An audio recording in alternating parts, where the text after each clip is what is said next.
Just so you know, I don't dress to be online. Go ahead. I have a card that I'm just having everybody sign for Phyllis, just to Oh, sure. cheer her up.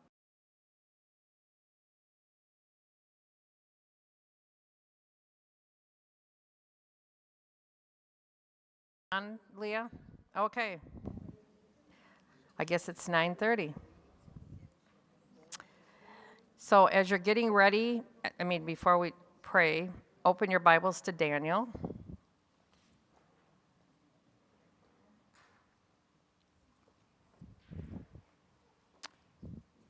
We're going to kind of do an overview, but we're only going to get up close and personal with a few verses.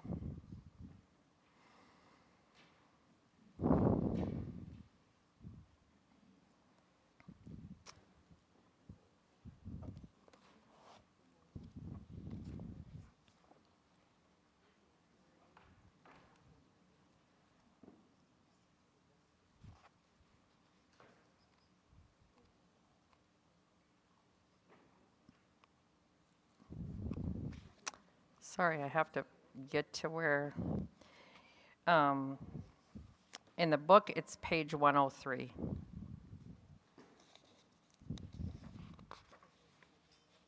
Is where we're going to start.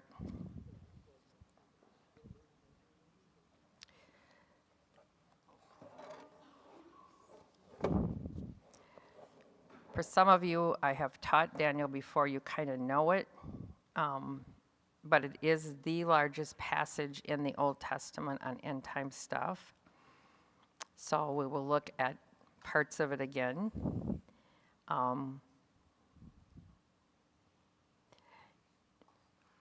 I've been kind of praying about next week. The chapter in your book isn't real long, so read that. It'll be on the Olivet Discourse, which is in, I think it's in 3 of the 4 Gospels, I think. I haven't studied it out yet. I studied it years ago, but I haven't really looked at it for us in this book. So we'll spend some time on that, which will probably take most of next week, but Revelation probably is going to take us a little bit longer, so go ahead and start reading into the next chapter in your book, which is an overview of Revelation. And it's a quick overview. We won't spend a lot of time on each chapter, but there's a lot. It obviously is, 22 chapters? So it will take us a little bit longer. So if we can start to get into it next week, that'd be great. If we can't, we'll go the next week. But it's really a good overview, and we won't get into all the details, but we'll get into some of the details. That's what I'll say. We're not studying the book of Revelation. We're kind of looking, so as we're looking at this week, next week, and the week after, it's really the main passages in Scripture that have end times stuff in them. Now, understand that in the Old Testament, almost every single one of the prophets have a couple verses or a few more of end time stuff in it. We're not going to get into those. It would take us too long. But what he did is he picked the 3 main passages in the Bible that speak the most of end times, and that's what he looked at. And that's a good idea, because when you're studying the whole end times thing, it's hard to spend a long time in these passages. And I know some of you are going to be frustrated that we don't spend more, but we'll never get done if we do. After that, then you get into the individual things that come out of the Olivet Discourse that we're supposed to be looking for and how they are actually playing out in our world. I told you a couple weeks ago, one of them I've been doing kind of on my own is tracking some of just this last year, from last summer on, earthquakes, which is very interesting. I've got this huge list of earthquakes, thinking, wow, this is a lot. And they will only tell you if they're 4.0 or higher. So we're not even talking small earthquakes that happen daily all around the world.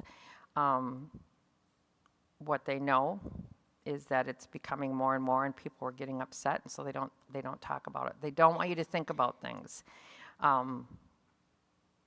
don't think it's biblical. I just think they know people worry, and they don't want them to worry. So, and yet it's one of the signs that we can look at. So a lot of the last part of this book are going to be the actual signs that come out of the Olivet Discourse and how they are playing out and how much more frequently they are now than from what they used to be. So that'll be an interesting look at that. So let's open in prayer, and then we'll get into Daniel. Lord, I just want to thank you for your word. I want to thank you that you are willing to tell us these things. It is for us to know, it's for us to understand so that we don't get afraid, that we know you are in charge, that you are in control of it, that we don't have to worry, that you've got each of our days numbered. You know the day we're going to die. You know how it's going to happen. I don't have to worry about that. I can let you deal with that. And it makes it easier as we come into these really hard times in our world to know that, yes, you do know about it, and yes, you care, but you're allowing it because it's getting you to where you want to be, where you will pour your wrath out on the world. And so give us peace in that, Lord. I just pray for each of the ladies here today that they would, through this study, come to know you better, come to see who you are, what your purpose is, why you need to pour wrath out on the world, why you are a judging God as well as a loving God. If we take either one of those, we don't do you justice. And so I want to just give this morning to you. I just pray that you will help me get out of the way, that the ladies will understand what you're trying to say to them, that they will see what's going on in your word and be reassured that you have given us this because you want us to know. And I thank you for that, and thank you for your love. Lord, if there's anyone here today that has never accepted you into their life, Lord, just help them to be moved to do that. None of us want to see our friends go through the tribulation. And so, Lord, if nothing else, if that scares them and they come to you for that, we're okay with that. We just want them to know you and the relationship they can have with you and forgiveness of sins. So thank you for that. Thank you for your giving your son for us, that we can have that relationship with you and know our eternity is sealed. In Jesus' name we pray. Amen. Sometimes when you get into these hard things and you go, oh, I better make sure I'm a Christian. I don't want to do this. So if you go to page 104, where I'm going to kind of start there, I'm kind of doing a little bit of a quick view of, I'm going to have to take this out, Daniel, because there's some, now Daniel, probably out of all of the Bible, Daniel is probably the oddest book, and I will tell you that. It's written in 2 to 3 languages, not just Hebrew like the rest of the Old Testament. It is just a very odd book. It's got some historical things in it, but it's also got some prophecy things in it. And it's kind of a split, half and half. So when we get into this, when it's hard sometimes to see where one ends and where the next starts. But I think once you start reading into it, you'll get the idea. What he says in the middle of the page of 104, Old Testament books like Daniel and Ezekiel lay down large foundational strokes of key information. Then other Old Testament books, like the books of the minor prophets and passages in Psalms, add more key details. In other words, if you just read Daniel, you're not going to get the whole thing. If you just read Ezekiel, you're not going to get the whole thing. If you just read Revelation, you won't get the whole thing. Unfortunately, it is like a treasure hunt. You've got to get through all of them. And then he goes into the Gospels and the letters of the New Testament shine a bright light on many of the mysterious details that were veiled in the Old Testament. What the Old Testament concealed, the New Testament reveals.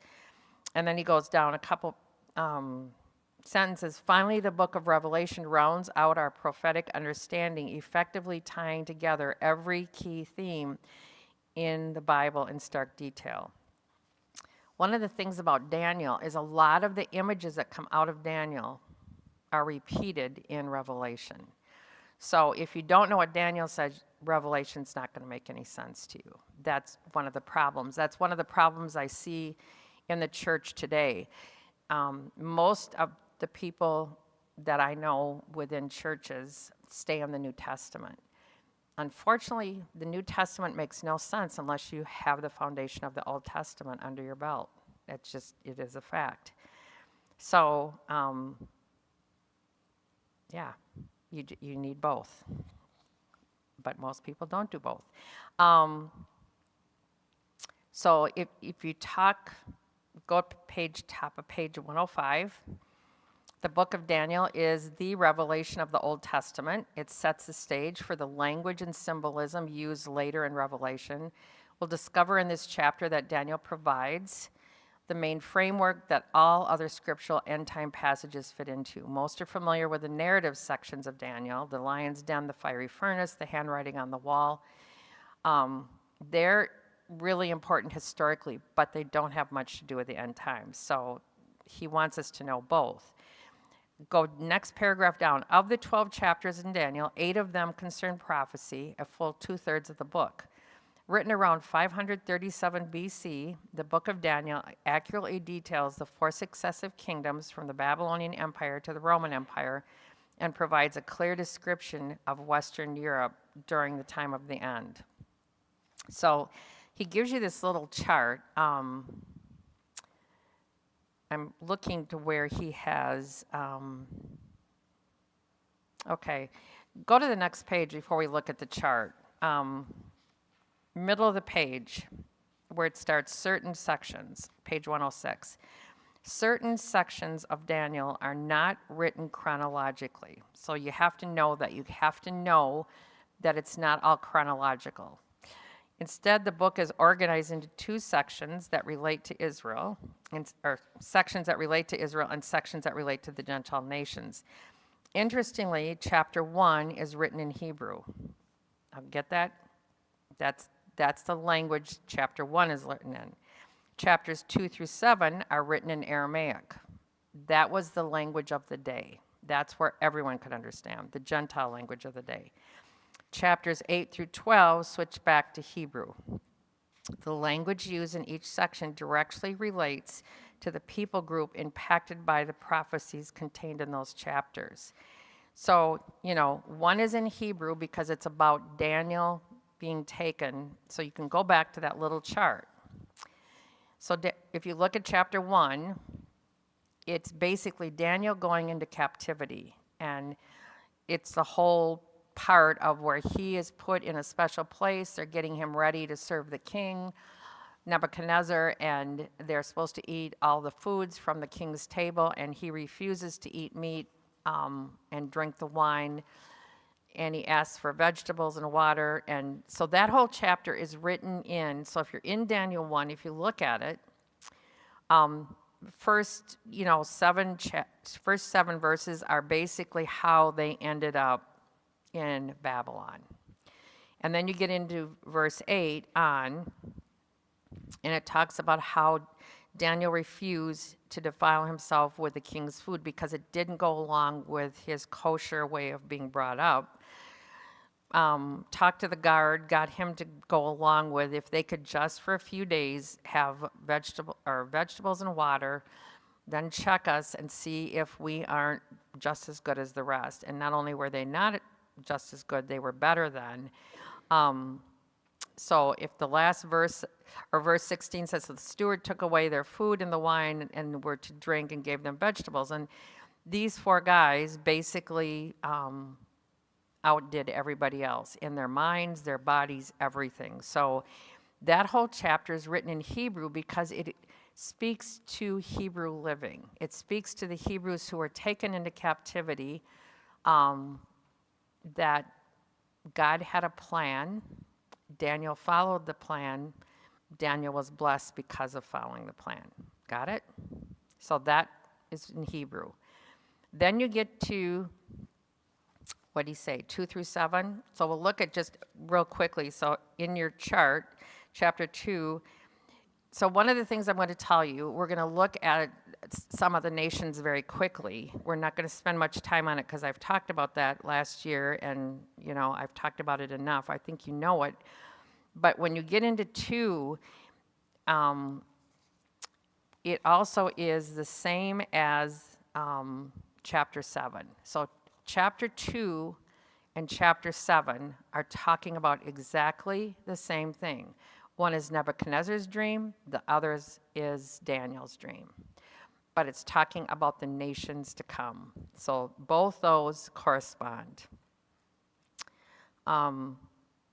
Why he's writing now in what the people of Babylon would understand, because this affects them also. Chapter 2 talks about the nations after Babylon. Babylon's going to fall.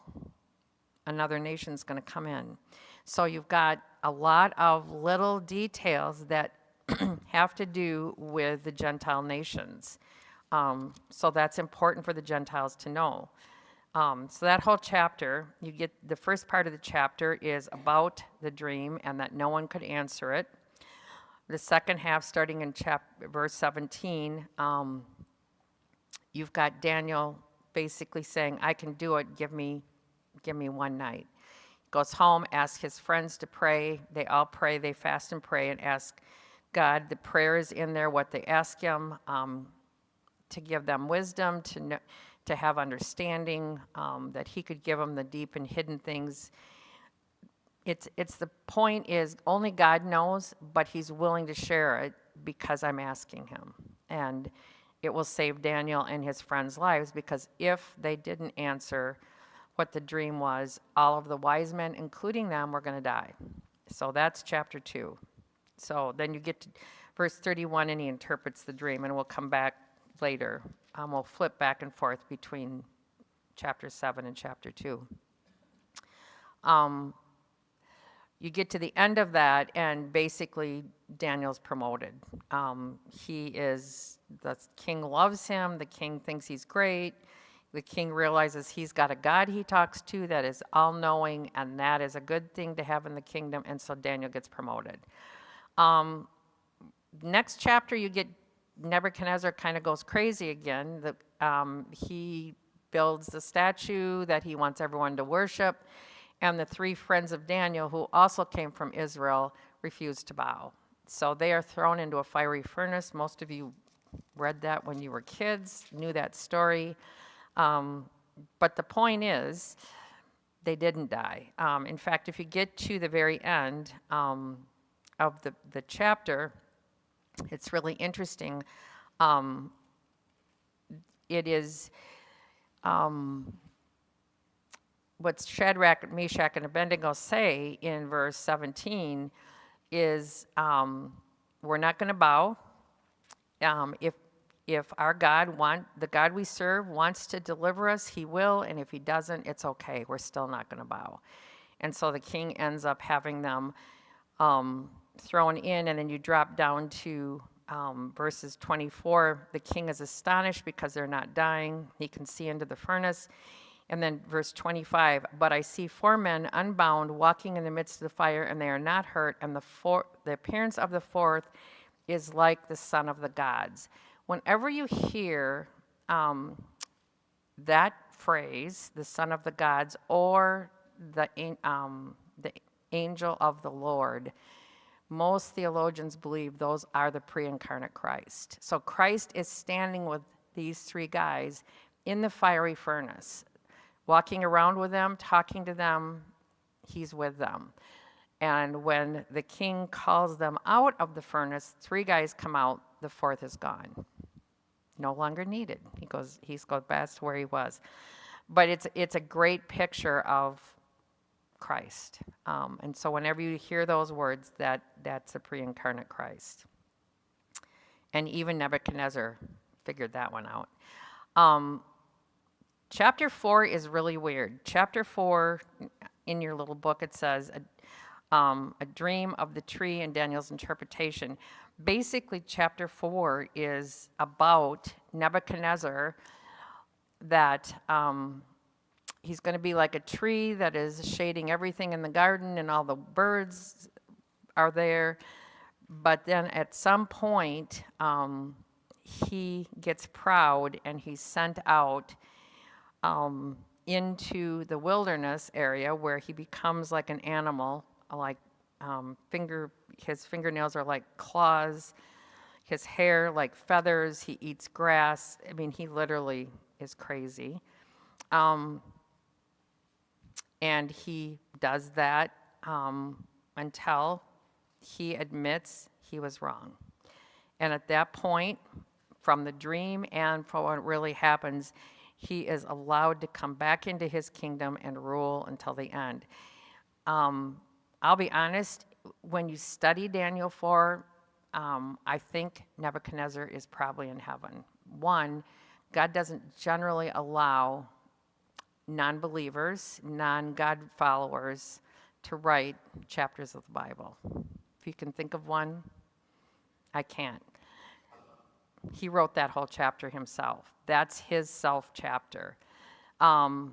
If you look at verses, the very end of that chapter, chapter 34, or verse 34, at the end of the days, I, Nebuchadnezzar, lifted my eyes to heaven, and my reason returned to me, and I blessed the Most High God and praised and honored him. And then he goes into what he says about the Most High God. And if you notice the difference, so in verses 29, 30, 31, it's I and my. It's my kingdom, my majesty. It's all my.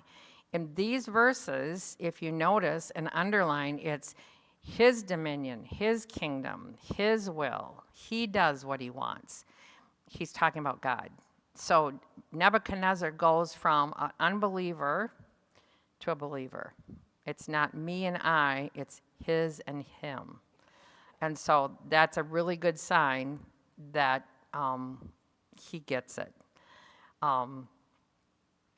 And the very last verse of this chapter, now I, Nebuchadnezzar, praise and extol and honor the King of heaven, for all of his works are right and his ways are just, and those who walk in pride he is able to humble.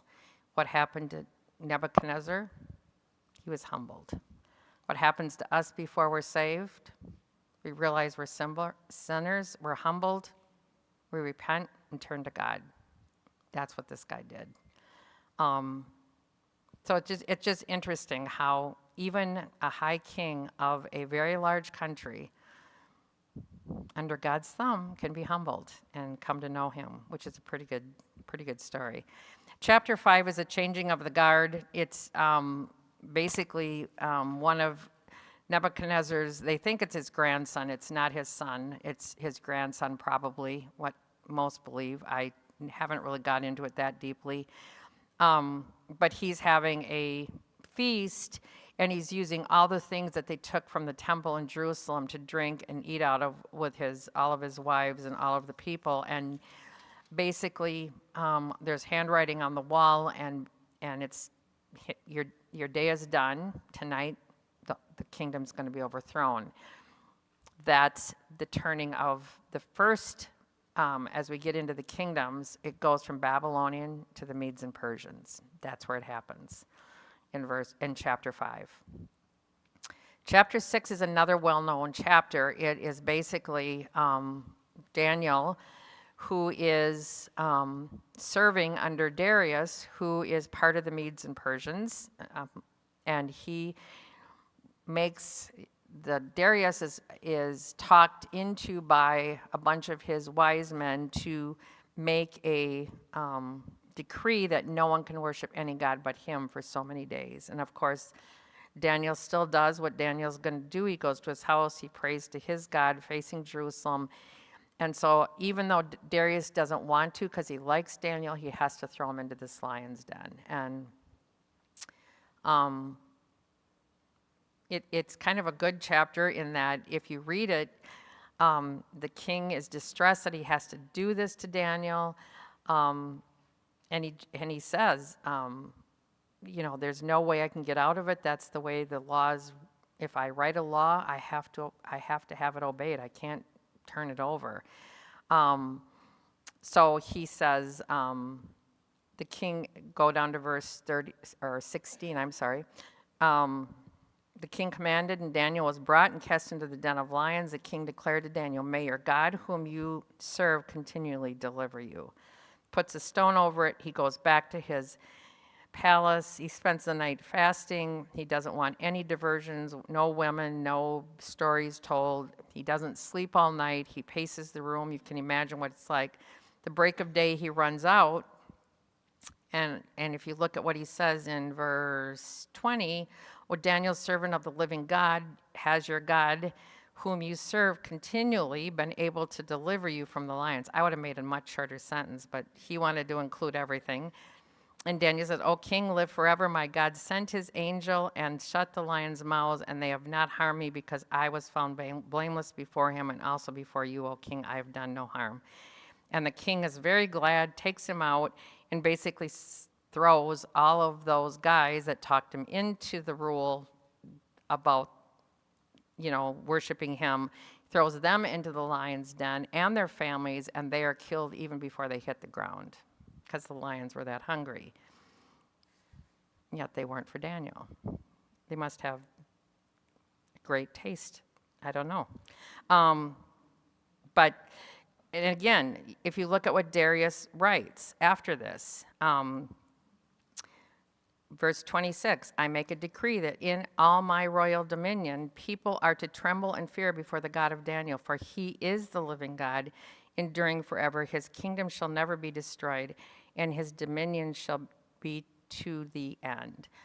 He delivers and rescues. He works signs and wonders in heaven and on earth, and he who has saved Daniel from the power of the lions.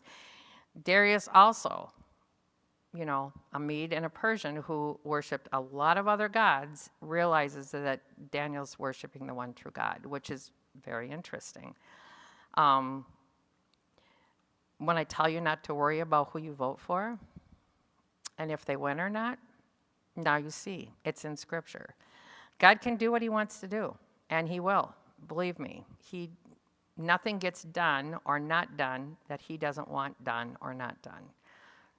That's all the way through Scripture. I think these chapters, more than any other in Scripture, basically teach that. It's like, nope, you can't work around God. Get to chapter 7, and it corresponds to basically what chapter 2 is. So we'll look at that in a few minutes. He has a dream, and there's some really great wording in this chapter, so we'll look at that real quickly before we move on to other things, but we'll catch that when we look at the kingdoms. Chapter 8, so from chapter 8 on is basically the prophecy stuff. So if you look at your little yellow box, chapter 8 is Daniel's vision of the ram and the goat, which is the Greeks versus the Medo-Persians. It's basically how the Greece is going to come in and take over the Medo-Persian Empire, which did happen. That's chapter 8. Chapter 9 we're going to spend a lot of time on, so I'm not going to go there. It's basically prophecy. So flip past that one. We'll get back there later. Chapter 10. Chapter 10, there's a dream of a mysterious messenger, and it talks about, it's an interesting chapter, and it actually talks about when our prayers don't get answered immediately. If you look at this chapter, there's a part right in the middle, verses, let me find it, 12 and on, where an angel comes to Daniel and said, "I was sent to you as soon as your words were heard in heaven, but I couldn't come immediately because I was fighting with the kingdom of Persia, the prince of the kingdom of Persia in the air, and I had to fight him for 21 days until Michael the archangel came to take over, and then I could come to you and give you the answer for your people." and what's going to happen to your people. Look at the phrase in 14, and came to make you understand what is to happen to who? Who are your people? It's the Israelites. Don't miss that. All of these chapters at the end are all about Israel. And it's very clear in the wording of each of these chapters, it's about Israel. It's really good that we know that, because a lot of it's happened, some of it hasn't. So anyway, like I said, prayer, you pray, you want to answer, and sometimes it takes a while coming. Chapter 11 is an interesting chapter if you like history. Chapter 11 is about Greece taking over. In Greece, the Greece that takes over, it's Alexander the Great, but he dies immediately after he gets to the Mideast. He ends up dying, and so his kingdom is split into 4 parts to his 4 generals. The general that takes over the area that Israel is in ends up being a very nasty guy. I'm not going to go into the whole story of it. It's a long story. If you want to go back and read it in history books, it's definitely there. But he is, his name, the guy that's named in history is Antiochus Epiphanes. And he is the one who takes over the area of Israel and northern Egypt and into, it shows where all 4 of these generals, what the area, and then they start fighting each other. That's really what this chapter is about. They start fighting each other. He's very aggressive. But right in the middle of the chapter, in verse 36, you get a preview of what the Antichrist is going to do in later times. It talks about, and the king, which is Antiochus Epiphanes, will do as he wills. He will exalt himself and magnify himself above every god, and shall speak astonishing things against the God of gods. He shall prosper till the indignation is accomplished, for what is decreed shall be done. He basically does what the Antichrist is going to do. He is the pre-Antichrist, and he goes into the temple and he basically sacrifices a swine on it, and he desecrates it. It can't be used at that point. So a lot of the wording in this chapter about this Antiochus Epiphanes is similar to the Antichrist in the end. In fact, when you come into the actual chapters, so in this chapter, what I'll say is he's talking about Antiochus Epiphanes until he gets to the verses in 36, 37, 38 and 39. Then he's talking about the Antichrist. But then in verse 40, he goes back to Antiochus Epiphanes. So again, you have to know how to read it. You have to know the wording. You have to know what it's talking about. Because Antiochus is a pre-Antichrist, he is a picture of what the actual Antichrist is. That's why God can put these verses in the middle who actually are talking about the Antichrist, because they're going to have very similar personalities. They are going to rule Israel. They are going to, at some point, be very nasty to Israel. They don't believe in God. They believe themselves to be God, and so they don't want to bow their knee to any God. And yet, those 4 verses in the middle of that chapter are another part of the little mystery the puzzle you put together. Chapter 12, again, talks about end time stuff at the very end, and we'll get to a couple of those verses. We're not going to spend a lot of time there, but there's several verses that we will look at just because they kind of close the book out. So now you're going to have to put your book down a little bit, and you're going to have to go between chapter 2 and chapter 7. because basically they're both talking about the same thing.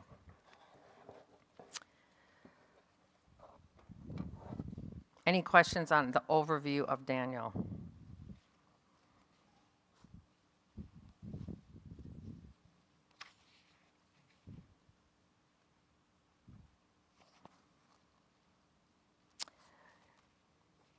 So, the succession of world kingdoms, that's really what these two chapters are talking about. Chapter 2 is a dream about a statue. Why not? We know he ends up making a statue that everyone else is supposed to worship. Why not make him dream about a statue? When Nebuchadnezzar actually dreams this dream, he's very troubled by it. He doesn't understand it, but he won't tell anybody what the dream is. He wants the wise men to tell him what the dream means without him telling him. Now, I have to preface this. Most of the time, when kings would ask their wise men to tell them what dreams meant, they would tell them the dream, and they'd interpret it. But Nebuchadnezzar was a pretty smart guy. You can tell that in several areas, until he was dumb and then he got smart again. But one of the things he did in this, what he realized is the wise men will make up whatever they want to say this is what that dream meant, if they know the dream. So Nebuchadnezzar decides, I really want to know what this dream means. It really troubles me. It is really, now who is troubling Nebuchadnezzar? Is it a dream? No. Who is it? God. God is troubling Nebuchadnezzar. It's a setup. And Nebuchadnezzar walks right into it. Okay, I'm not telling you the dream. You've got to figure out the dream and then tell me what it means. Well, all the wise men look at each other. There's no way they can do that. And they're right. Only the gods could do that. And if you read the chapter, you'll find out they say gods. And so he gives them some time. He gives them a bunch of warnings. And finally at the end, he says, you guys are no good. I'm going to kill all of you. All of the wise men are going to be killed. That's actually when Daniel finds out about it. The guy that comes out to round them up, he and his friends, Daniel and his friends, are going to be rounded up, taken away with the wise men, and all of them are going to be killed at the same time. And that's when Daniel says, give me a chance. I will interpret the dream. So if you go down to the chapter 2, verse 17, Daniel went to his house and made the matter known to Hananiah, Mishael, and Azariah, his companions. Now, they are Shadrach, Meshach, and Abednego. You find that out in the first chapter. All their names are changed. And told them to seek the mercy from God of heaven concerning this mystery so that Daniel and his companions might not be destroyed with the rest of the wide Babylon. So they're doing it to save their own lives, basically. And God does answer. Their prayer is eloquent. It's very well done. And Daniel gets the answer to the dream. So the next morning comes in, and if you look at verse 27, Daniel answered the king and said, no wise men, enchanters, magicians, or astrologers can show to the king the mystery that the king has asked. But, underline the but. Whenever you see but in Scripture, it's usually talking about God. It's funny. The more I read it, the more I laugh. So many places it's but God, but God, but God. It's like, okay, I get it. But there is a God in heaven who reveals mysteries, and he has made known to the king what's going to happen in the latter days. Now, the latter days are days after Nebuchadnezzar. So then he gets into what this whole thing means. If you go down to verse 37, he starts out with the obvious. You, O King of kings, to whom the God of heaven has given the kingdom, the power, and the might, and the glory. In other words, Nebuchadnezzar, you didn't do it, God did it. So get used to it. and into whose hand he has given wherever they dwell, the children of man, the beasts of the field, and the birds of the heavens, making you rule over all of them, are the head of gold. So right there, you've got the head. The head is Babylon and King Nebuchadnezzar. Then Daniel goes on. Now, he doesn't name the kingdoms, but he gives you what they're going to be like. Another kingdom inferior to you shall arise after you, and yet a third kingdom of bronze shall rule over all the earth. So the next kingdom is going to, if you want to write it in your Bible, next to the verse, it's the Medo-Persians. They're the ones that took over Babylon. They came in after the writing on the wall, while they were feasting in the castle. The Medes and Persians climbed the walls of the city and basically came in and destroyed.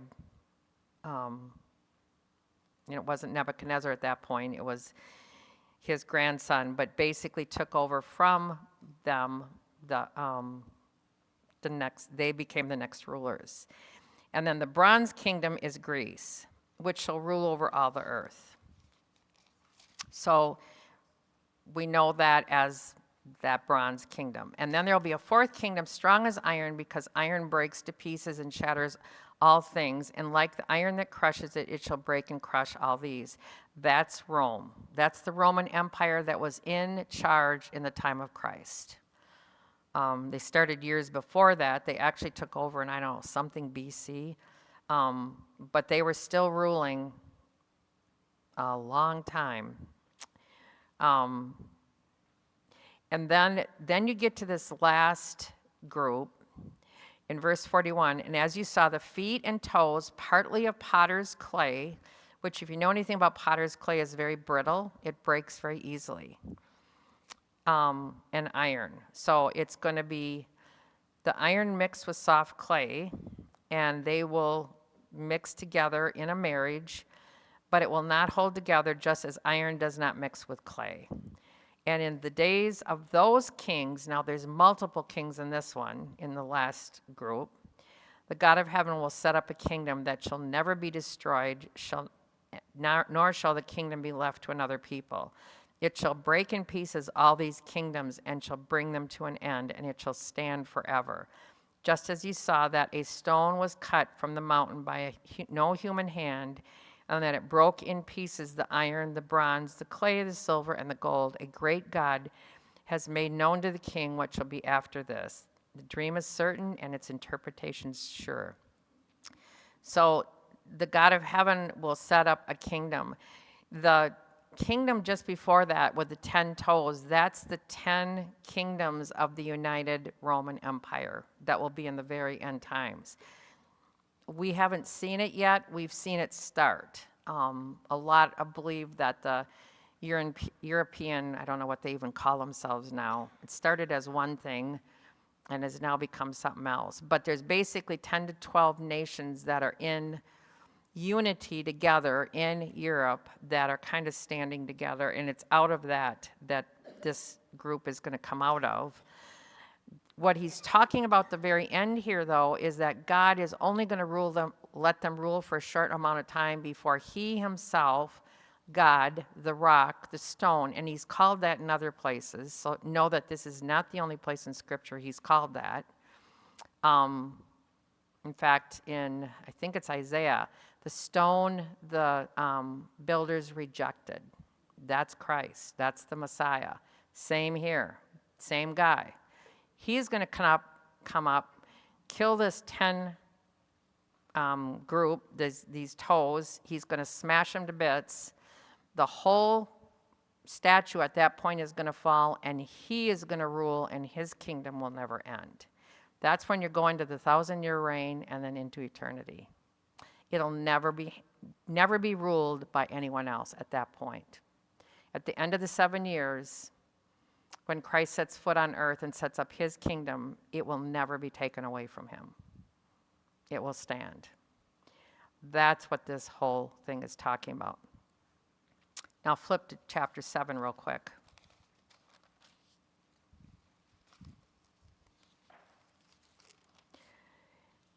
Daniel's vision is a little bit different. It's of 4 beasts, which is interesting because the beasts actually describe the kingdoms that they represent. The first, if you look at verse 4, was like a lion and had eagle's wings. Nebuchadnezzar was a very big ruler. He took a lot of property. He was a very good, what would you call him? He was a very good leader. He knew how to fight. He knew how to conquer. He conquered a lot of the Middle East. And that, and it's funny because he had eagle's wings, so it was fairly fast. He was very efficient. Then as I looked, its wings were plucked off, and it was lifted up from the ground and made to stand on 2 feet like a man, and the mind of a man was given to it. And behold, another beast, a second one like a bear. Now that whole thing that he was made to stand on 2 feet and the mind of a man was given to it, that kind of describes what happened to Nebuchadnezzar. He went crazy. God basically allowed him to go crazy, humble himself, and then God stood him on 2 feet, gave him back his kingdom at that point, gave him a good mind, but then another kingdom came in. Now, it wasn't Nebuchadnezzar that was overthrown. It was his grandsons, but it was still the Babylonian Empire. The second beast is like a bear. It's raised up on one side. It has 3 ribs in its mouth and between its teeth, and it was told, arise, devour much flesh. The bear that stands, so he's standing kind of cockeyed. He's standing on basically one leg. One side of him is stronger than the other. That was the Medo-Persian Empire. The Persians were a lot stronger than the Medes were. In fact, somewhere during that rule, and I can't tell you the year because I didn't look it up, go back into history books and figure it out. The Medes were conquered by the Persians, and Persia became the one ruler. Even though they conquered together to get rid of Babylon, Persia finally, in the end, did go push the Medes out, and the Persians became the main ruler. That's that bear, raised up on one side. So then the next one is a leopard with 4 wings and a bird on its back. Now a leopard, what do you know about a leopard? It is the fastest animal on earth. Leopards and cheetahs are from the same family. So yes, they are. They are similar of their kind. We're in the Old Testament. I'm not even sure cheetahs had evolved at that point. Because so do I believe in evolution? Yes, within a group. So the cat group has everything from cats you have in your house to the lion. And the cheetah and the leopard are part of that cat group. When they all came into being, I have not studied. I don't care. I just know that God took care of it. I know we have a lot more animals on the earth right now than they did when the earth was created, because in those animals, the genes were there for all the animals we have on earth now. Nothing has been created since the beginning. But the leopard is very fast. He's got 4 wings. Now the 4 wings are what? Can you figure this one out? The 4 generals. So the leopard dies early. The 4 generals take over. The 4 wings are the 4 generals. And on top of it, then it says it has 4 heads. So the 4 wings became the 4 heads. The 4 heads are the rulers that it gets divided up. All of the stuff that Alexander the Great, all of the kingdoms he conquered in a very short period of time. What did they say? He died in, I think, his early 20s. He wasn't even that old, but he was a brilliant general. He dies. His four generals get it, and they're the ones that rule. And then you come to the 4th beast, terrifying and dreadful. And this is in verse 7. Exceedingly strong. It had great iron teeth. It devoured and broke in pieces and stamped what was left with its feet. It was different from all the beasts that were before it, and it had 10 horns. Now you've got the evolution there in that one verse of what I said about Rome. Rome at the beginning was one It was Caesar Augustus that started the whole thing. Or Caesar, what was his name? I think it was Augustus. The first Caesar was the one that basically led Rome to take over all of this land. All of the Caesars before him, after him, I mean, they got weaker and weaker and weaker until they finally ended up losing the kingdom. They were inbred.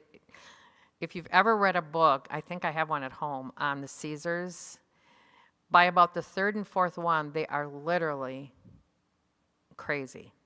Crazy to the point where they can't even think straight. That's what inbreeding does. So the Caesars got weaker and weaker. But in this last picture for Daniel, that fourth beast becomes the 10 horns. That's the end times Rome being rebuilt. 10 nations come together and rebuild Rome in the end.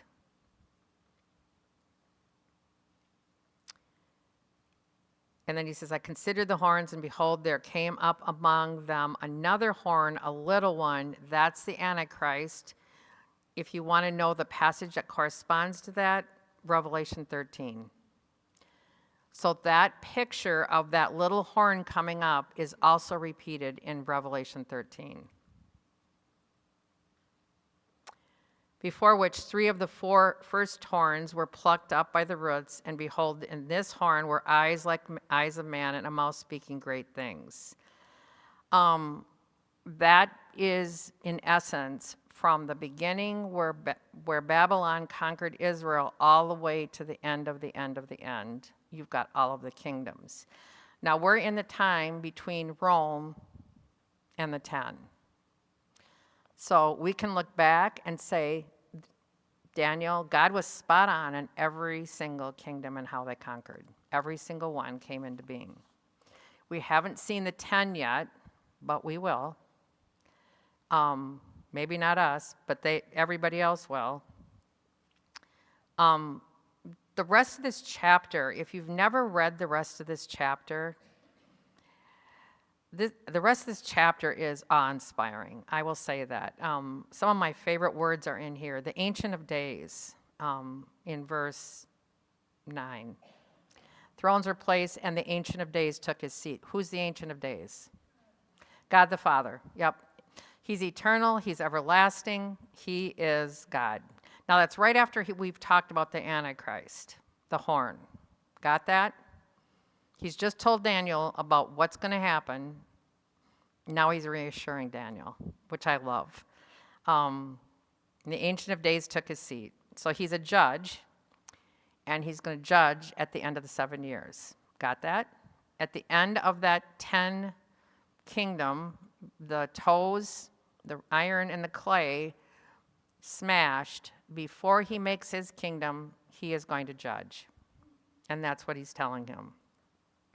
He talks about what he wears, what he looks like, fire issues from his mouth, thousands upon thousands serve him. I mean, it's just an awe-inspiring thing. And the court sat in judgment.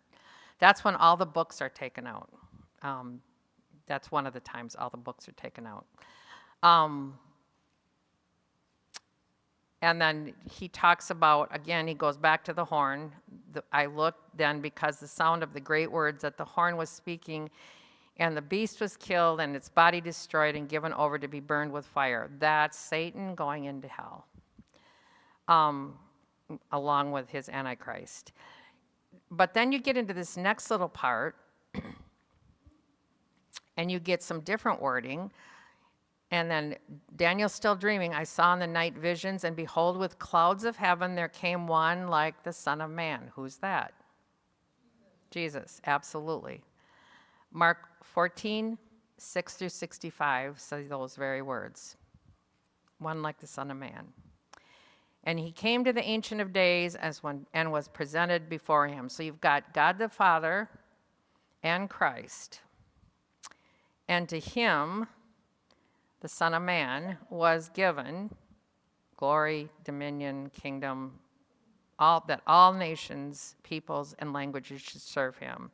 His dominion is an everlasting dominion. Again, God is going to win and God is going to rule forever, which shall not pass away, and his kingdom one that shall not be destroyed. In other words, all these other kingdoms are going to be destroyed, but the one that the Ancient of Days gives the Son of Man will not be destroyed. End of story. Any questions on those? Two dreams to two different people that basically described very different things. Any questions? That was a lot in a short time.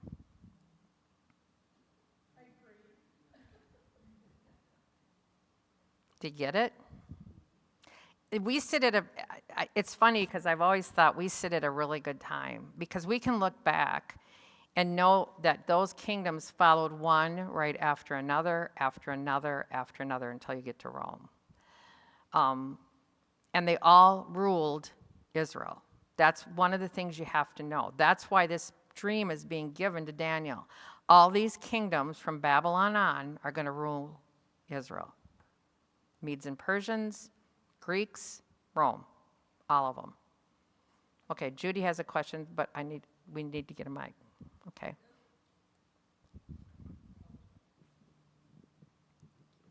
So we are living in the time of the clay and the iron.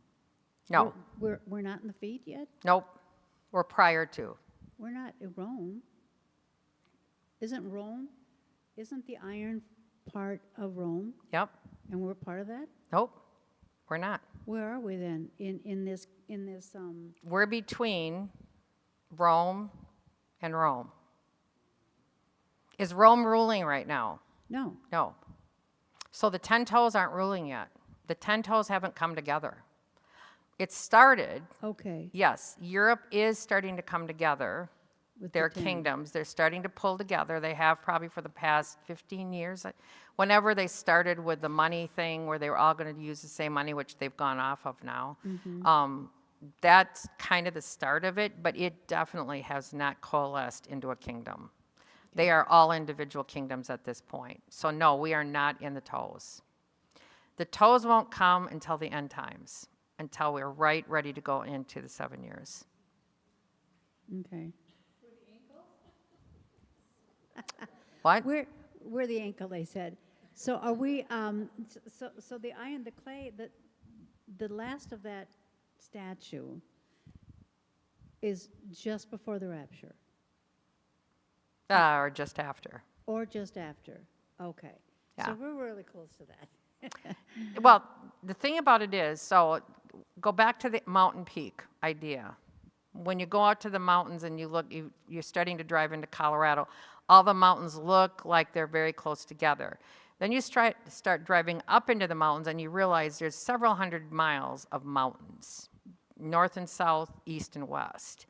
They run, I mean, it's all over the state of Colorado going down, and then it goes up into Wyoming. I mean, you've got a lot of mountains. But when you're driving in, and you're driving into Denver, which I've done many times, it looks like they're all together. They're not. That's exactly what prophecy looks like. We're sitting between some of the mountains. We've seen a lot of them. We've seen how they came to be. We've seen how they've ruled, but we're not into the next mountain range yet. We're still driving. Europe is strong, but it's not that strong. It's interesting. Years ago when I studied this, one of the questions I had is, so you've got all these world rulers that were ruling the whole world, the world that was known at that time. So, there were other parts of the world, but there weren't many people out there except for where these guys ruled. And then you come to this time after the United States is founded and all of, the world is populated. We now live in a time where no one really rules the world. Notice that? There is no one dominant country that is ruling all the other countries. Never has been, never will be. Rome was the last one to do that. So again, it won't happen until Rome is ruling everybody again, that you'll see. And the 10 countries are the ones that will rule everybody. They will rule the world with the Antichrist. 3 of them will be killed off, 1 will be left. Any other questions on that real quick? It's mostly history. There's a little bit yet to go, but most of it's history. If you like history, go back and read your history books. I think you learned this in high school, but most of us forgot it. Okay. It's interesting, so out of your question, and so I ordered another book by the same guy. It's the Chronological Guide to the Bible Prophecy. And he kind of takes every book and he overviews it. It's not detailed. It's got some details in it, but it's not real detailed. But I pulled some stuff out of it that I thought was really interesting. One of the things I thought was interesting is that he writes, through the ages, various historical figures have tried and failed to revive the Roman Empire. Most notably, Napoleon tried it in the early 1800s, and later Hitler tried to do the same with his attempt at the 1,000-year Third Reich. Most prophecy experts see the current European Union as the foundation for, not the actual end times configuration of the statue's feet. So it's kind of the start of it, but they're not there yet. They see the 10 toes as 10 elite rulers who will rule for a short time with the Antichrist, and then the Antichrist is going to take 3 of them out, and he will be the main one. His horn will rise higher than the rest. He will be the main ruler. So I want to talk a little bit about the Antichrist, because this kind of talks a little bit, we're kind of getting into that, the 10 toes and stuff. The most complete picture of the Antichrist is found in the Old Testament. The only time it's talked about in the New Testament is 1st and 2nd John. And 1 John 2:18 says, "Dear children, this is the last hour, as you have heard that the Antichrist is coming. Even now many Antichrists have come." This is how we know it's the last hour. So as John's writing in the last part of the 1st century AD, he's already saying a lot of Antichrists have already come, which is very obvious. But one main one is left to go. And we have Antichrists in our time, believe me, a lot of them. So I wanted to go through some of the wording of he's called different things in different places. Let's put it that way. The Antichrist is called different things. In Daniel 7:8, he's called the little horn. In Daniel 8:23, a fierce-looking king.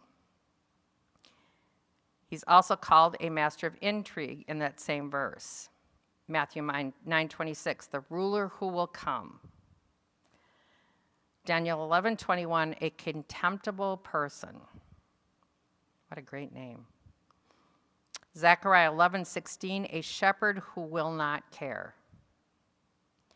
Zechariah 11:17, worthless shepherd. So he's a shepherd who won't care, and he's a worthless shepherd. 2 Thessalonians 2:3, man of lawlessness, which I think we've read in here before. 2 Thessalonians 2:8 and 9, the lawless one. He is going to make his own laws. He won't care about God's laws. Revelation 6:2, the rider on the white horse. And Revelation 13:1, a beast. So those are all word pictures of what this Antichrist will look like.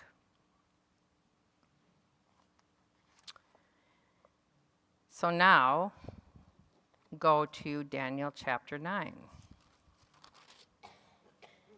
We're going to spend a little bit of time here.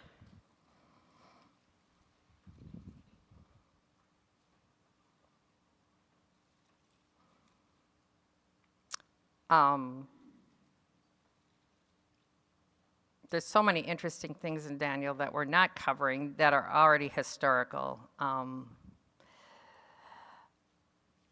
It's interesting to me how much God puts in the book of Daniel for us to understand.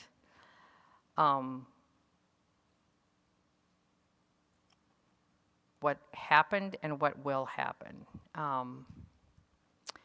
If you look at chapter 8, the last part of chapter 8, it talks about a vision that Daniel has seen, and basically the vision of the ram and the goat. And it's interesting because Gabriel actually comes to say to Daniel, don't worry, it's all under control. So in verse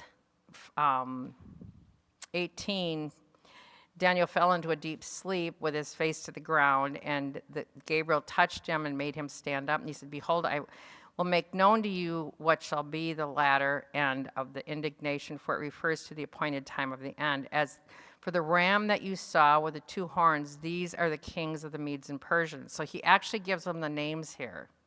So it troubled Daniel so much that he started being fearful himself. And so God sends Gabriel with the answer to the whole thing, which I love.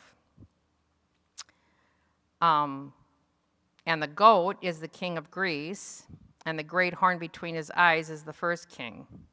And as for the horn that was broken, in place of which the other 4 arose, 4 kingdoms shall arise from his nation, but not with his power. In other words, Alexander the Great was the 1 horn. The 4 horns are his generals, but they're not going to be as strong as the 1 horn.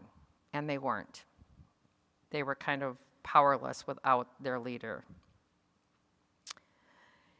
And at the latter end of their kingdom, when the transgressors have reached their limit, a king of bold face, one who understands riddles, shall arise. His power shall be great, but not by his own power, and he shall cause fearful destruction and shall succeed in what he does and destroy mighty men and people who are the saints.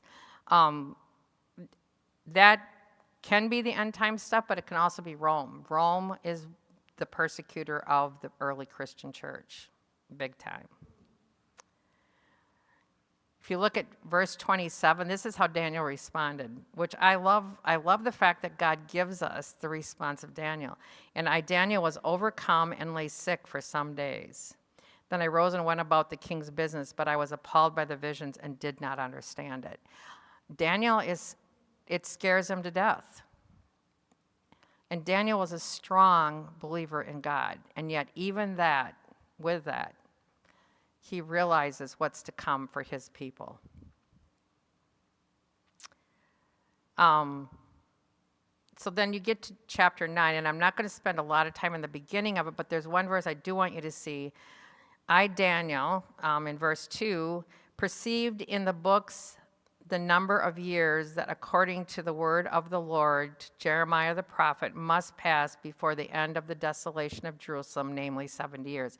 In other words, Daniel figures out we're in captivity, but at 70 years it's going to end, because Jeremiah prophesied that they'd be taken into captivity in Babylon, but at the end of 7 years they would be let out. So Daniel knows that, and the only reason I have you read that, because that 70 starts this start of a bunch of 70s, which is interesting. So then you get down to verses, starting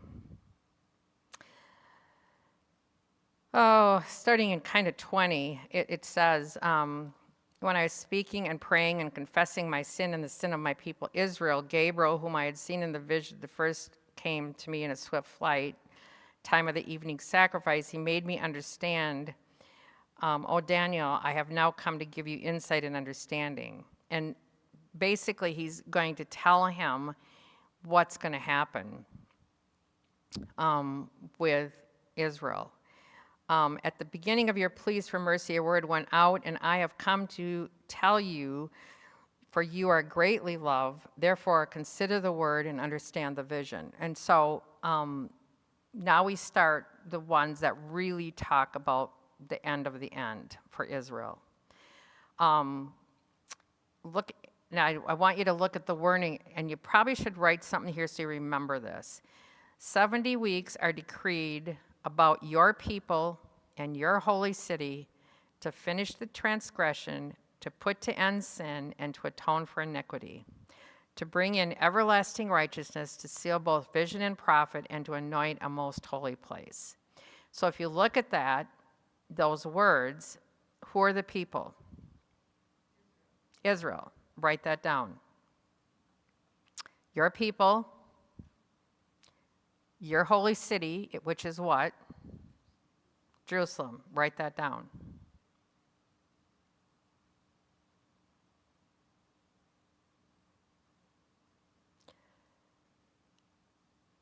To anoint a most holy place, what would that be? Temple. They're going to rebuild the temple. That's your prophecy that sometime in the near future, the temple in Jerusalem is going to be rebuilt.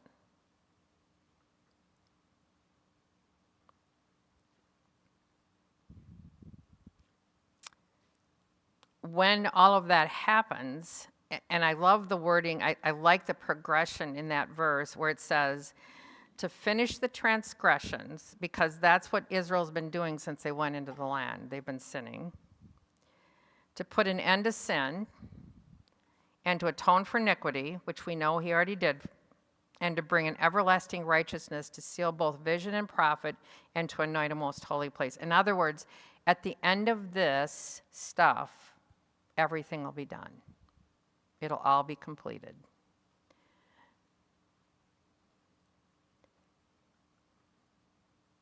Now you get into a timeline.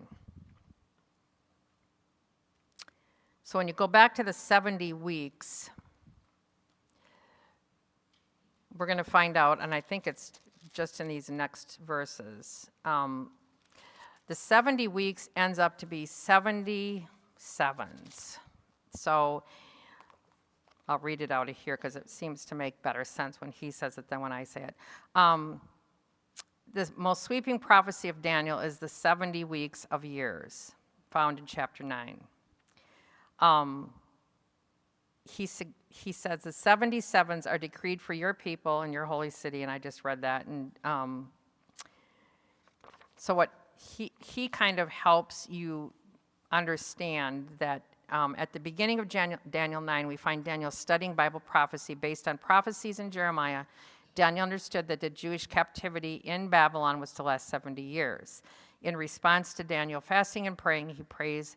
Gabriel, a messenger angel, shows up and proclaims an incredibly broad prophecy that covers all of Jewish history.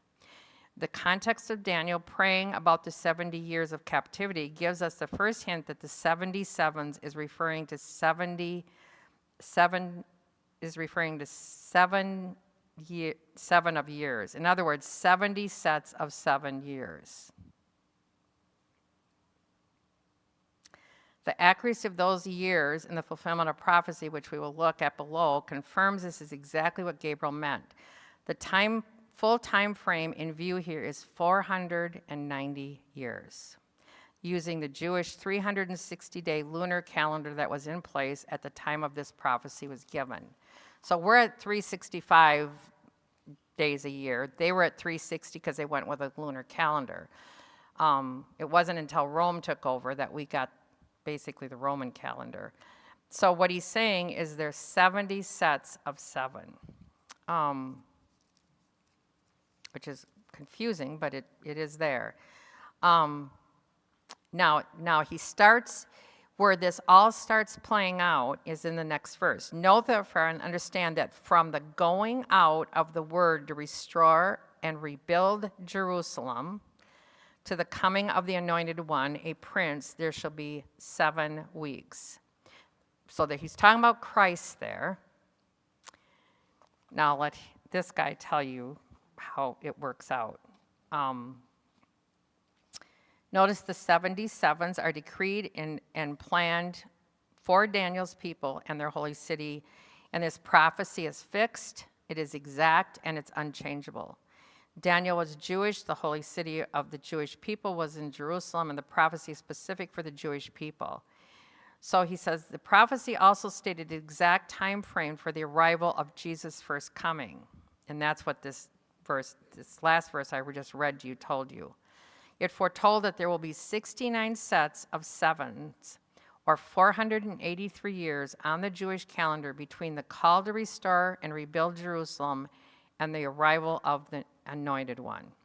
So if you read that whole verse, there are 62 weeks, and that at the 62 weeks, after the 62 weeks, an anointed one shall be cut off and have nothing, and the people of the prince who is to come shall destroy the city and the sanctuary.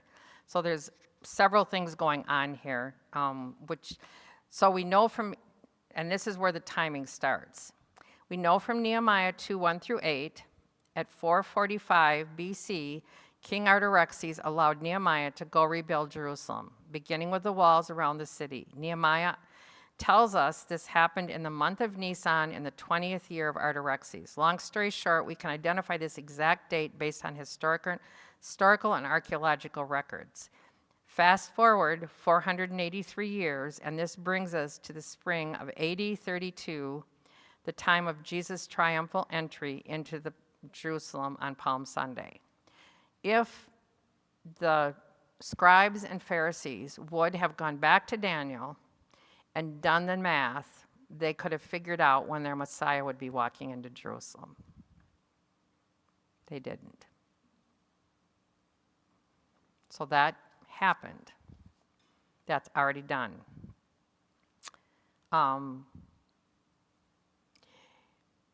So he says, as I mentioned earlier, many credible prophecy experts have taken the time to calculate all the dates and study the historical references that back up the specific year identified in Nehemiah 2, and they make an extremely strong case that this prophecy of 483 Jewish years was fulfilled to the exact day. There's actually a book written by an English guy back in the 1800s, I think it was the early 1800s, that did the math on this and figured it all out. But others since him have done a ton of that. After the 62 sevens, the Anointed One will be put to death and will have nothing. This will clearly fulfilled on the cross when Jesus died. He literally owned nothing, had to have a borrowed tomb in which to be laid. So that's talking about the cutting off of their Messiah, who owned nothing at that point, which is an interesting wording for that. So in verse 26, after the 62 weeks, an anointed one shall be cut off. And then it says, then the prince who is to come shall destroy the city and the sanctuary. So that is verse 26. This is the first clear prophecy about the destruction of Jerusalem and the temple. That occurred in 70 AD at the hands of the Roman leader Titus, who would later become emperor. He was the one that destroyed the city. He later became one of the Caesars. Titus had a big name, and he was good at war. He became the leader of Rome. So that's, you can write on the top of verse 26, Rome 70 AD is the one who basically destroyed the city and the sanctuary. From that point on, until 1948, Jerusalem was not occupied by any Israelites. They didn't have a temple. They still don't have a temple.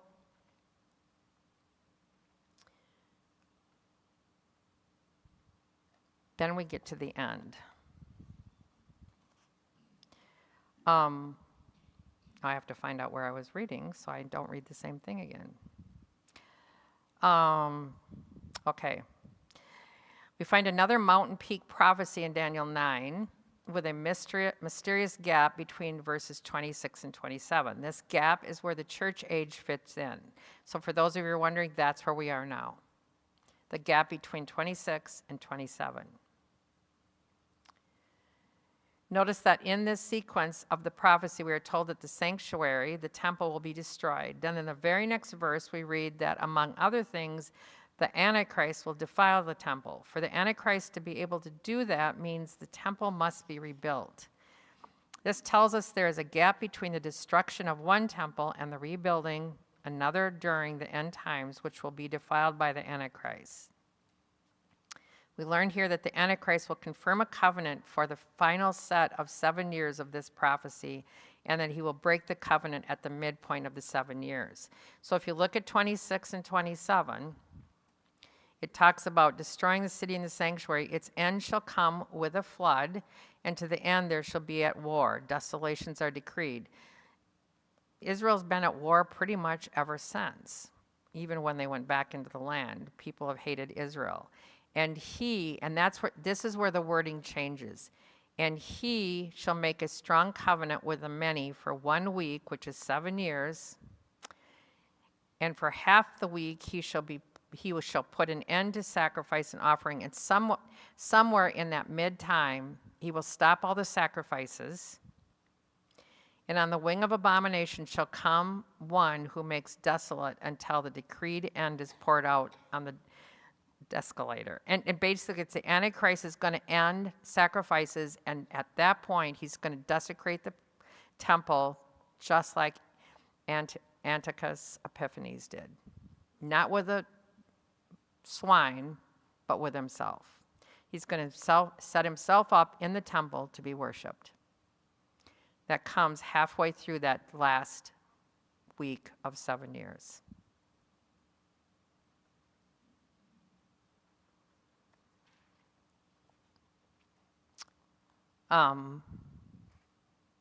So he says that the mysterious gap between the Messiah's putting to death and the beginning of the last 7 years, the tribulation period, is where we are now.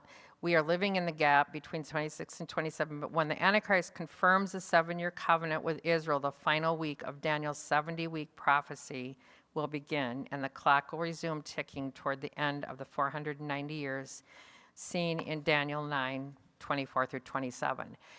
You wonder why there's so little detail about the rest of time between those two verses. It didn't affect Israel.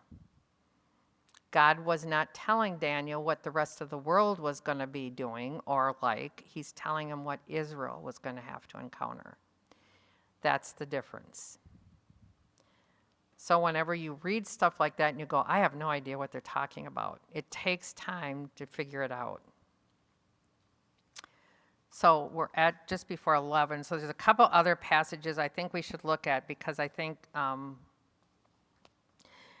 if you go to skip a couple of these here, chapter 12.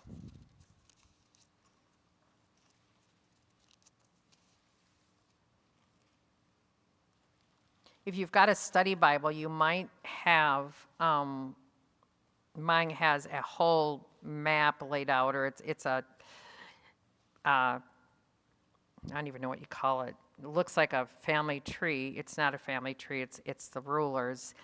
It's talking about the rulers who ruled, the Greek rulers who ruled. And it's interesting to look at all their names and how many years they ruled. It's pretty extensive. If you really like to get into that stuff. I like history, so I look at stuff like that. Most of you roll your eyes and say, no way. But it is nice to have a study Bible that gives you that so you don't have to do the research yourself. Chapter 12 is basically the end of Daniel. And Daniel really talks about a lot of things in his book, and a lot of the things have already happened. So it's nice to know where we're at, nice to see what is left. So if you look at this whole book, one of the things you've got to come out with, most of the stuff has already happened. 1 week is yet to be decreed, 1 week of 7 years for Israel. And that's the 7-year tribulation. So you get to chapter 12, and this is how he ends with Daniel telling Daniel, at that time shall arise Michael, the great prince who has charge over your people, and there shall be a time of trouble such as never has been since there was a nation till that time. But at that time your people will be delivered, everyone whose name shall be found written in the book. And many of those who sleep in the dust of the earth shall awake, some to everlasting life, some to shame and everlasting contempt. And those who are wise shall shine like the brightness of the sky above, and those who turn many to righteousness like the stars forever and ever. And then he tells Daniel, go ahead, shut these words up. I'm done prophesying to you. But the one verse here that is interesting, it says, so verse 4 says, but you, Daniel, shut up the words and seal the book until the time of the end. Many shall run to and fro, and knowledge shall increase. And that's really, I've talked to you about this before, but I think it's an interesting analogy that of the times. So Daniel's not going to be able to understand what our time looks like. Does that make sense? That's why he told him to shut it up. People at the end would understand it. The prophecies in Daniel would not make much sense to the people for the most of history. But as the end of the age approached, the words of the scroll would be unsealed. This unsealing would occur at a time when many will go here and there to increase knowledge. This refers to the great technological advances in travel and human knowledge. With that in mind, consider the following facts. And I think these are fascinating. Less than 200 years ago, the fastest way to travel was on horseback. In the year 1825, the first public steam railway was introduced. I got that? So that 200 years ago, you had a horse. Then you get to 1825, and you've got a steam railway. Airplanes didn't come until December 14th, 1903, when Wilbur Wright successfully flew for a whopping 3 seconds. Since then, we've broken the sound barrier, been to the moon and back, set up an international space station, and made worldwide travel easily accessible to just about everyone. Now, some of us have traveled the world.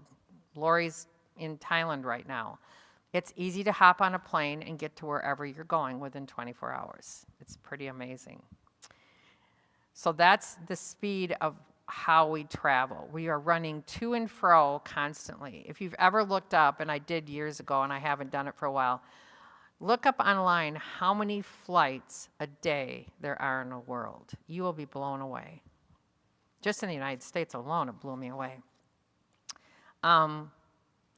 So the whole point of that is we who are getting near the end understand what he means by running to and fro. Daniel did not get that. They walked everywhere or rode a camel or rode a horse. You didn't get anywhere running. You didn't go to and fro because you didn't have the ability to. Let's talk about knowledge. Until the early 1900s, human knowledge doubled about every century. So that's the beginning of the century we just came out of. We're at 2023, so that's 123 years ago. It doubled about every 100 years. By the end of World War II, knowledge doubled every 25 years. So you go from 100 years, and not even half a century later, you're at every 25 years. Today, there are so many forms of new knowledge that we literally cannot number how fast knowledge increases. That's where we're at today. With the computer systems and now with AI, we can't keep up. Knowledge is going so fast that no one really knows how much knowledge we have. You can't even track it. So in the last 124 years, that's where we've come from. So you read this book or this verse in Daniel, and you say, many shall run to and fro, and knowledge shall increase. Do we understand that? Yes. Did Daniel understand that? No. To him, it was terrifying. I remember my grandmother, who was born early 1900s, when she was older, she would fly out to see her sister in California, and she couldn't get over the fact that she could get on a flight and be in California in a couple hours and see her sister. Because in her lifetime, she had seen going from nothing to flying everywhere you want to go. So again, I think sometimes we get so used to it, we don't even think about where we are in time.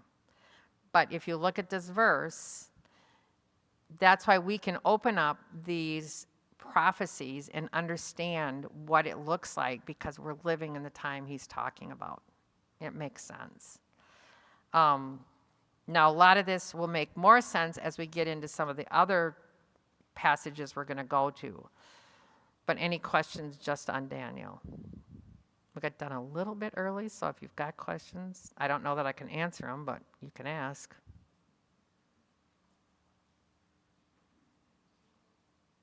I know you're all sitting there thinking, I don't even know that I understand all this. Believe me.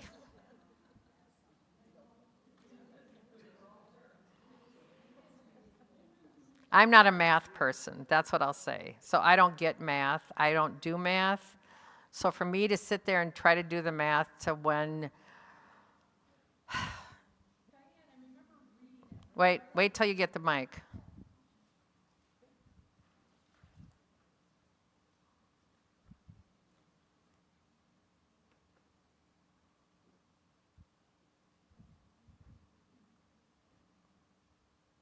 Just hold your thumb, yeah, Okay, there you go. got it. I was trying to follow along with what you were saying, and I remember reading it in this book. Can you give us the pages? When we were talking about the going to and fro and the fast travel. And I know didn't you take re- it out of that book. I took it out of the other one. It's in But there. it is in here. Yeah. Because I you remember just reading You just it. have to, if you've underlined anything, you'll find it. That's what I'll say. It's probably, it's 110 and 111 is what I just covered.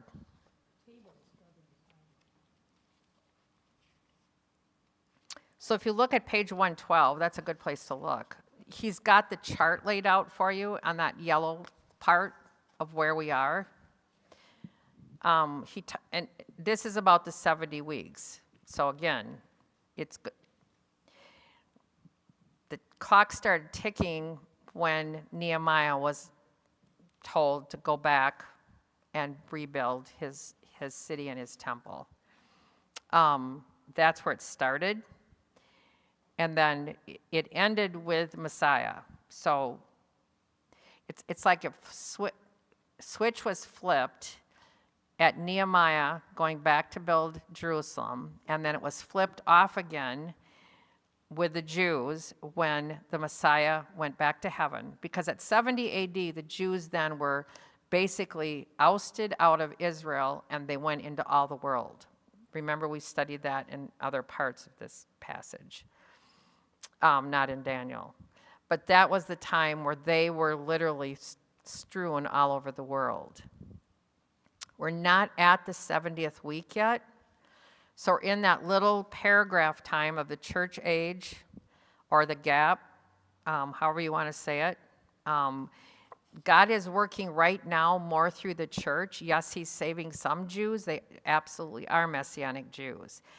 But the majority of the world is Gentile, and the majority of the world that's being saved is Gentile. At some point, very soon, God's attention is going to go back to Israel, and that'll be the last 7 years, where he deals with Israel again and brings those who in Israel who are going to be his, whose names were written in the book of life before the foundation of the world, will be saved. That'll happen, but it's not happening yet. We're not there yet. Does that make more sense when you see it in a graph?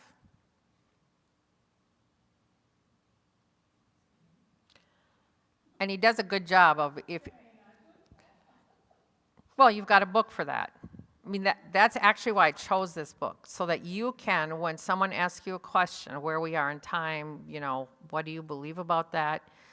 Not everybody asks those questions, but some people do, that you can have an answer. You can go back to the book and say, okay, I need to figure this out again, and go to the passages that make sense to you.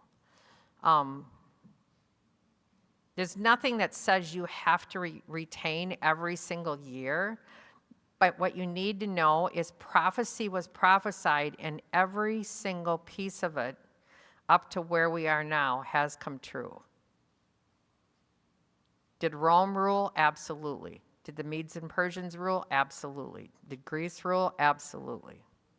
Every single thing he prophesied has absolutely come true, including the Messiah.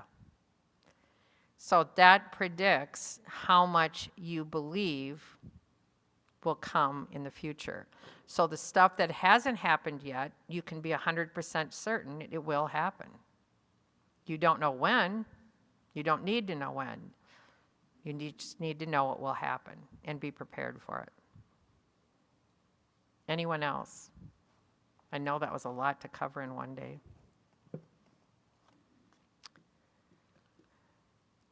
When we go into Matthew 24, the Olivet Discourse, we're going to start by looking at, and when you read Matthew 24, before you even read the book, read Matthew 24. Because there are questions the disciples asked, and you have to know what they were actually asking. And there's two very different questions that they're asking about two very different things. And so you have to know what they're asking, and then you can start to figure out what his answer is. Because he gives multiple answers. And unless you pull apart what he's asking, you'll miss the answers. And you'll group them all in one thing, and they weren't all in one thing. So it's interesting even to look at. So look at, before you get to chapter 24, what was going on. Where were they? What were they doing? Whenever you look at a passage, and that's why I kind of pushed us through to get all the way through Daniel to the different chapters to see what they talked about. Unless you get an overview of what's happening, you don't really understand the one chapter. And we have chapters in our Bible, they were not written like that. They were written one verse after, and they weren't verses. They were just one. Matthew was one big book with no breaks in it. And I think sometimes we read a chapter and we forget that it's part of the narrative both before and since that. We read it as a chapter like it stands alone. It does not stand alone. So when you go through, make sure you know what's happening around it before you get to chapter 24, because that'll make a lot more sense. When you get to Revelation, if you open your book to page 124 maybe, 123. Actually flip a couple pages, go to 128. When you look at 128, what he does is he breaks down each chapter with a couple bullet points. We will go through those chapters. We will not look at all of them. We will glance at them, but we won't look into them. We will look into the ones that seem to have the most information, and those are the ones we'll look at. So, yeah, that's how he does it. Because Revelation's got a lot of information, and it's kind of the interesting thing about Revelation. It's all tied back to the Old Testament. It's a lot of the stuff you've read, and it basically fills out the rest of the stuff you want to know of how God's going to end this thing. That's why it's so important to look at the passages, and we're not even looking at most of them. We're just looking at Daniel, but you can get a feel for Daniel, how much information was in there, and then how much information, how it was fulfilled in the beginning of the New Testament, and then at the end of the New Testament, how Revelation is going to fulfill the rest of it. Any questions? Okay.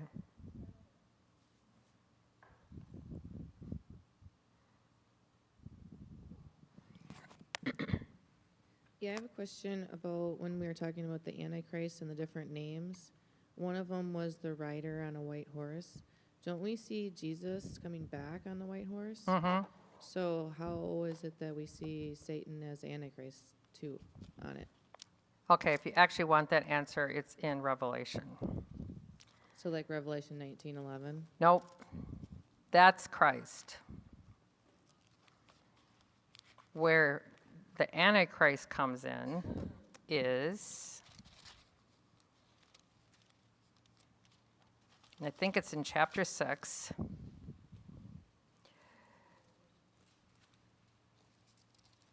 And it comes in verse 2.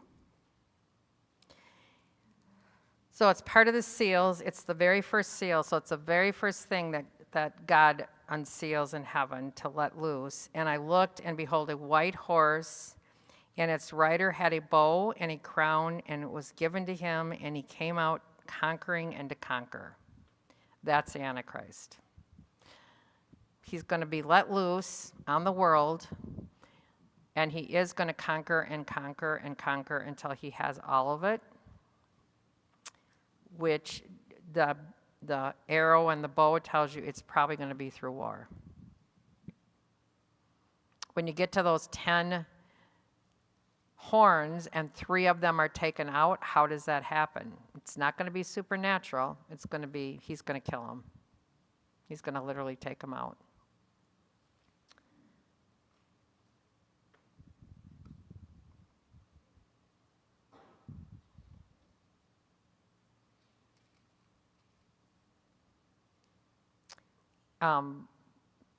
That seal basically opens the 7 years tribulation. That's how it'll open. He'll promise peace to Israel, but he'll go out and make war on other countries to take them over, because he is going to be the supreme ruler. He's not going to let other people rule. And maybe that's why it takes 3.5 years before he's ready to set himself up as God. God doesn't give us that much information, but we do know at 3.5 years he puts himself up as God. So it makes sense that it may take him a while to get everybody under his control. Any other questions? Oh, just one second. People online want to hear too, so just make...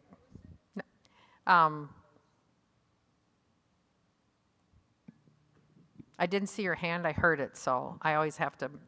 But during that time, then, we're talking about the seals are open and stuff like that. At this time, Israel's not involved because of the peace treaty that they signed.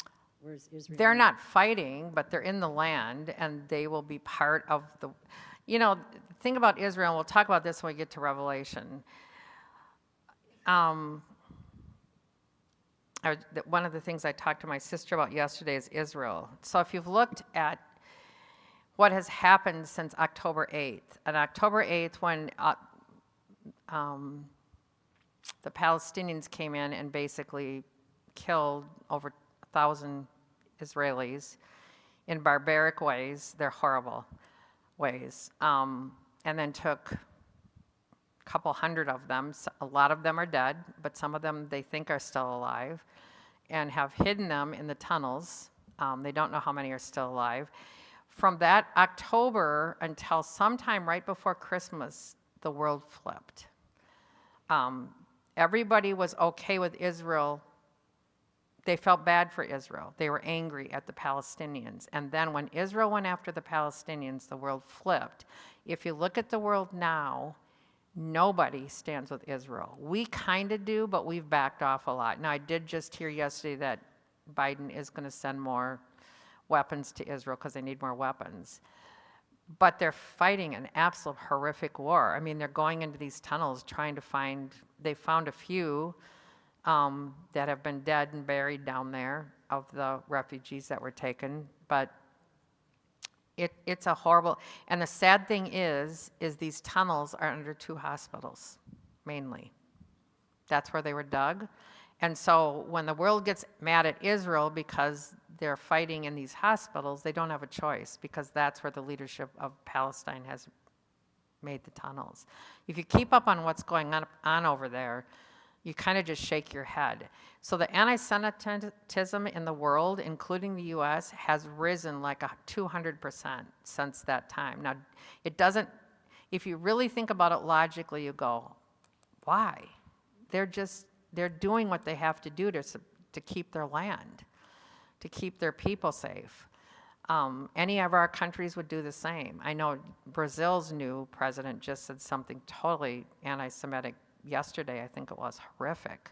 And he calls them Hitlers, and that they're starting another Holocaust, and you're going, You can't start another Holocaust if the people killed you. I mean, it makes no sense, but that's the world we live in, and that's what's going to usher in the end times. The anti-Semitism is going to get so bad. Even before October 8th, Israel would have signed a peace treaty with anybody. Now, you watch the Antichrist come in and offer them peace that he'll protect them. Do you think they're going to sign? Absolutely 100% they will. So even though it hasn't happened yet, I think this is the prelude to it. I think that's what God has allowed what happened on October 8th. Will something else happen? Probably. It'll get to a point where Israel will do anything to get peace. And the Antichrist is going to look good for that. So, again, Israel is a secular country. They're not a godly country. They don't understand. They don't know the end times. They don't know Daniel. They don't know anything about the Bible, Old Testament or New, especially the New, but even the Old they don't. So yeah, they will sign. So I think we can kind of see in our world things starting to move in that direction, and just the hatred toward the Jews that hasn't been there since World War II. Anyone else? That was a good question. Okay, so next week we'll go to the Olivet Discourse, and we may get to start Revelation, so go ahead and start on that, and we'll see how far we get.